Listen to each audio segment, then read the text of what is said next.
I want everybody to close their eyes. I want you to imagine being in love. Maybe you have been in love. Maybe you hope to be in love. What was that like? Your heart starts racing. Your stomach gets all weird. You call up your best friend and say, "Oh my gosh, I think I just met the love of my life," right? In 3 weeks, right? We figure that out so quick. We make these very quick decisions. All of our emotion comes rushing so quickly. But then what happens down the road? We realize, what were we thinking, right? 50% of marriages fail. Why? 2 of my very good friends called me within a week of each other and told me that their marriage of over 10 years had failed. Now, even though everyone else around them knew that they weren't really making a good decision at the time, my best friend, her mother, and I knew over 10 years ago that the guy that she picked was kind of controlling. He was dismissive towards women, and he really wanted a woman that would stay home, cook, clean, and have their child. And my friend was not at all interested in that. She was singing jazz in New York City. She was very happy to have that life. But that's not what he was interested in. But somewhere along the way, she fell in love with him. And so she sacrificed for the family. She sacrificed for what she thought was the right decision. And 10 years down the road, she realized she didn't recognize herself, and then she decided to leave. A woman asked me the other day, she was complaining at 40, saying that there was no good men left. And she said that the only men that are out there are the Peter Pan guys, right? The men who, as she described, don't want to grow up, that they don't want to have kids, they don't want to get married, they don't want to settle down. And she spent all her time and energy trying to un-Peter Pan them. And she asked me, what do I think? And why does this come about? And why can't she find anybody? And why can't she fix this situation, right? And so I say to her, how honest do you want me to be? And she said, oh yes, very honest. I'm really serious. I want to fix this problem. How do I do this, right? And I said, well, I think you're investing all your energy in people that are really happy. They're totally fine. Why should they get married, have kids, and settle down? They don't want to, you do. So the issue is your focus. The issue is your perspective. How are we selecting partners, right? And why are we trying to force them to change, or why are we ignoring who they are or the red flags that are right in front of our face, right? I have women all the time complaining in their 30s and 40s and 50s that they can't find the man of their dreams or woman of their dreams. I have men complaining that they feel that they're being overlooked, right? Because they're the good guy, they're the nice guy, they're the friend. And what they find is that, people are dating the unavailable person, the player, the pathological liar, the person who's already married, right? So we make all these decisions in our relationships, and we end up 2, 3 years down the road, 10 years down the road in despair. We struggle to try to find the relationship that we want, whether that leads to marriage or just a long-term commitment. Why do we repeat this cycle over and over and over again? And the woman that asked me earlier, that I talked about, that asked my advice about why this happens, and she says, oh no, I don't date the Peter Pan guys. I just see them out there. Well, except the last 2 relationships, I did date the Peter Pan guy. Oh, okay, so you do date them. So why do you choose them? She couldn't really explain it. And then she just kept coming back and saying, no, I don't really date them. Okay, except the last 2.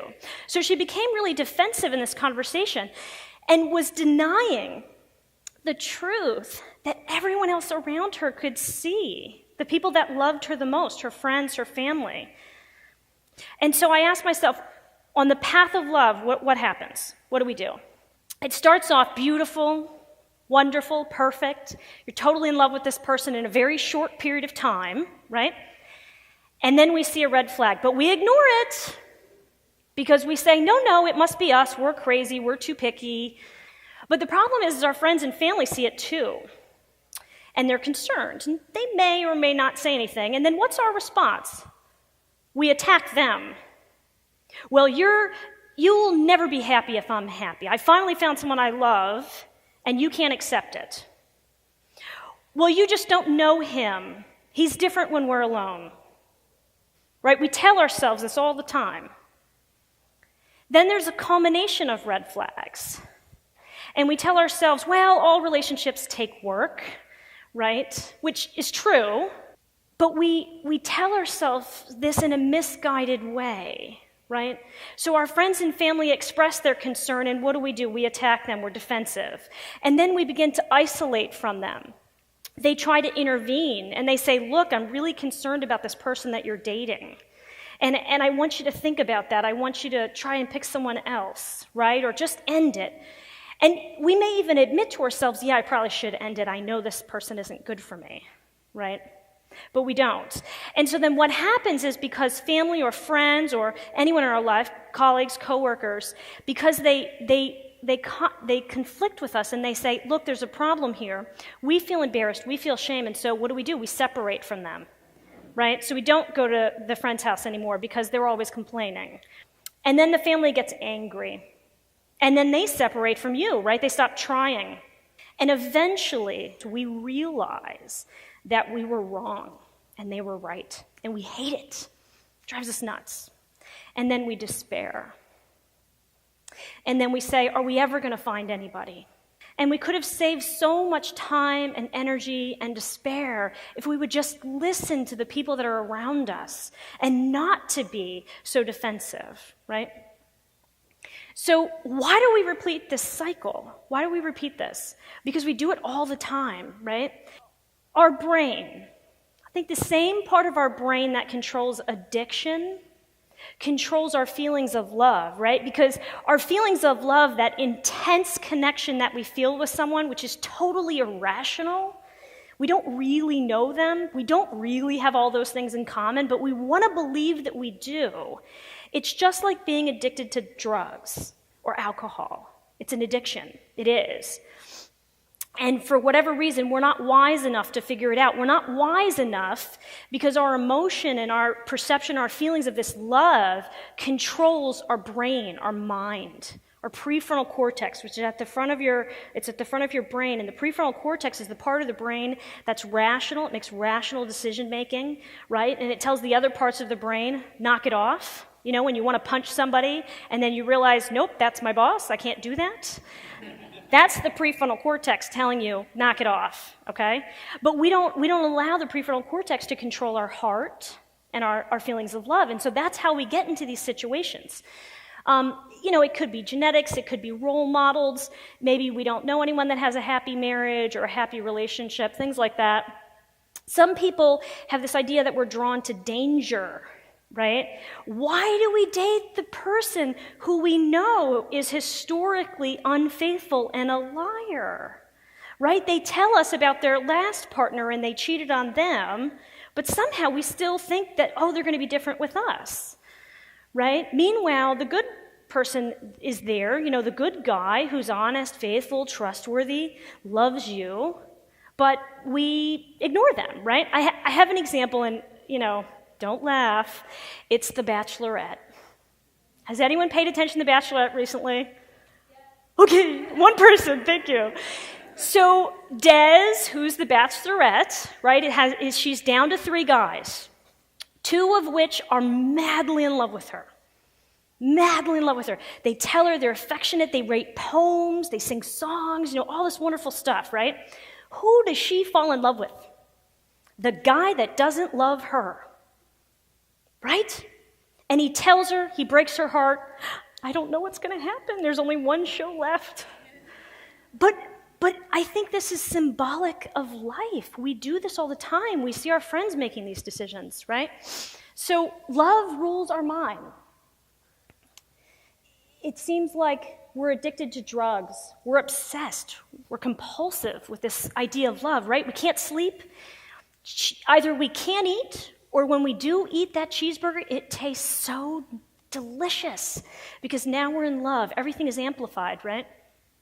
So this is my favorite quote here, right? This reminds me of the lady who wants to un-Peter Pan the guys that she dates. Never try to teach a pig to sing. It annoys the pig and it wastes your time, right? I'm not saying that men are pigs, and if they were pigs, women are just as much pigs as they are, but why are we constantly trying to change people, right? We go into this relationship and, pigs can't sing, and yet we keep trying to get them to sing, and it just, it's annoying, and it wastes your time. Meanwhile, you're in that relationship for 2 years, and you've wasted all that time when really there's so many opportunities out there for you. So how do we fix this? Short list, but hard. We have to open our heart to a real self-assessment. The woman who asked for advice sat in a circle of all of her friends. We were just hanging out in the backyard, right? Having a barbecue. And she refused to listen to every single one of them, who all said the same thing, right?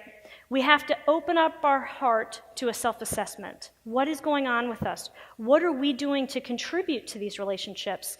What are we afraid of? Do we think we're not worth it? Do we think we have to settle for this person, right? You have to get healthier. And on the path to being healthier, we have to get to know ourselves. I can't tell you how many people say, well, they go out on a date and they go, oh, I hope that they like me. I say, what? I hope you like them. Who cares if they like you? You need to assess this person to figure out if they're a good fit for you. If our entire focus is in dating is I hope that they like me, well, no wonder we make bad decisions, right? And then you have the person who always says, well, let me just put it out there. I'm just going to tell you everything that I'm looking for, right? Well, I want this kind of person who does this and who's interested in this. Well, the unscrupulous person who just kind of wants to land you in bed is going to tell you all of that stuff that you just told them, right? So instead of putting everything out there and letting them, become who you want temporarily to get what they want, you need to take a step back and figure out what are the most important things for you. Right? Think of 3 questions. If you really want to get married and have kids and you're 35, well, that should be one of the first questions you ask. Are you interested in getting married? I'm not saying to me, I'm not saying tomorrow, but is this in your plan? Right? Because there's many people out there that say, no way, I'm good. If I never get married, I'll be happy. So we have to be more bold. We have to know what we want and be stubborn only about the really important stuff. I had a friend who said she didn't want to date anybody who ever in their entire life did drugs, including pot. And I said, well, most people have done drugs at least once in their life, so I don't know, I mean, is that really important? Like, I could see if they're, a pothead smoking every week and they're not going to work and, all that stuff, I get it. But we have to really be wise about what we're looking for. How about let's be stubborn about honesty, right? Is the person honest? That's what we want to be stubborn about, okay? The foolish person seeks happiness in the distance. The wise person seeks it under their feet. We have to be happy with ourselves. We have to be happy with our present. And happiness will come to us more. If we're miserable now, then we'll just become more and more miserable as we evaluate our lives, right? It's about our perspective. Number 1 rule, and a lot of people think this is crazy, but I stand by it 100%. Your friends and family must meet your prospects. If you feel uncomfortable and pressured and, oh my gosh, they're going to think I'm crazy, maybe that's a problem, right? You can stage a fake, setup. Like, oh, we just happened to go to this restaurant and, oh, look, there's my best friend. Oh, why don't you join us for dinner, right? Because they will tell you if that person is good for you or not. But the problem is we have to listen to them, right? We have to listen to them. And it has to happen early, within 3 to 5 dates. Why? Because that's when we fall in love. within the first 3 or 5 dates. That's when we're already hooked. We might not say it, we may not admit it, but we know it's true. That's when we get hooked in those early dates.